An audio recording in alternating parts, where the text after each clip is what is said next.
What's up, guys? Jason Stewart here with Epic Fighting, here with Kyle Stogdill, training out of Coastal Combat, representing the Hidden Valley Genetics with Jordan and the crew. I'm representing Cali Strong. Tell us a little bit about how you got into fighting. So I moved here to California in 2016 and did a couple years in the Marine Corps, still in the Marine Corps, and then I got back from deployment and I wanted to learn some more self-defense. So I started doing jiu-jitsu with the Gracies, Gracie Humata, over in Carlsbad.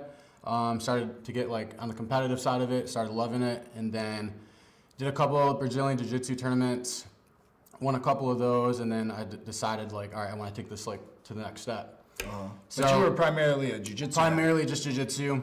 They didn't really have too fond of a striking class there, so kept hearing information about Coastal Combat and Jordan Herring and Jake Hasselgrave, and thought I'd check them out. So I went over there and fell in love with the gym. Their coaching, their mentoring, just everything about them. Yeah, they're crushing it. So all of you guys are doing really well. Appreciate that. You came here in 2016, you said? 2016, yeah. But where'd you come from? So I'm from Detroit, Michigan. Okay. Yep. Lived there my whole life, and then kind of went through a rough patch in my life. Really wasn't doing anything. Really wasn't living up to the success, that people strive for. I was doing drugs. I was just, being a bad person, and I was getting into trouble, jail, and I kind of had a heart-to-heart with myself, and I told myself I need to do something with my life.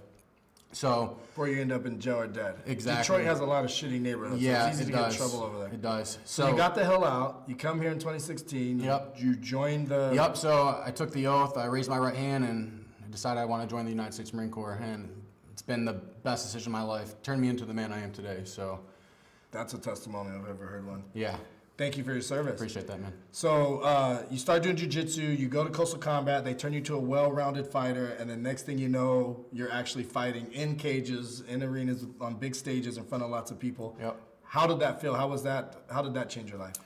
So I was supposed to fight in October, and then my opponent pulled out.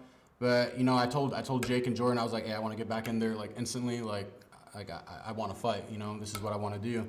So they got me a fight in February. It was actually against C.A.M.O. He was a pretty who we just interviewed right here. Yes, he was a pretty well-rounded fighter, very good striker. Jordan and Jake had a game plan for me and just to implement pressure. His kickboxing and his Muay Thai is pretty good. So didn't really want him to get too comfortable. So implemented a lot of pressure in the wrestling, and we got the win. So same game plan.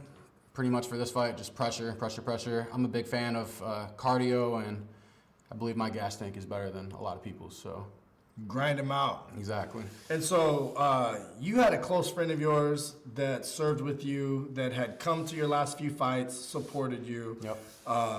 And then tell us what happened with that. So it was my friend Danny Martinez. I served with him for 4 years. Went on deployments with him. He actually came out to San Diego a couple times to see me fight. Pretty much. He's not from here. He's not from. He's from Chicago. So he came all the way from Chicago to watch you fight. Oh, yes. Okay. So he was definitely my number one supporter, even more than my family. So came out here twice, and then so he was always the person that was always traveling to see his friends that he served with. We always wanted to keep that brotherhood tight. Yeah. Because as people get out of the Marine Corps, people kind of drift apart. So. He was always the one to keep us together. So for St. Patty's Day, he went to Boston to see some other friends of mine that I deployed with, and ended up stepping outside of a bar to do something, and then the bar was overcapacitated, and he tried getting back inside the bar, and there was a confrontation that broke out. He decided just to leave, and the bouncer actually of that bar ended up chasing him and stabbed him, and he bled out to death. Jeez.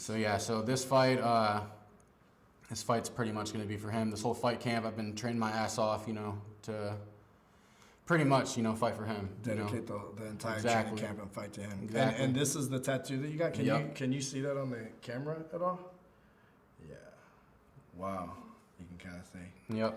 So his twin brother and his baby brother, they're actually flying out here on Thursday. So they're gonna kind of like keep that tradition up because he was always coming to my fights. Yeah. So they're gonna be That's here noble of them. supporting. Yeah. So it's gonna be good.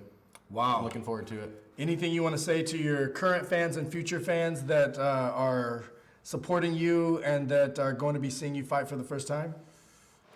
This is only the beginning. Like, we're just getting started. That's all I got. Check him out. May 20th. Thank you so much again for Absolutely. your service. Thank you.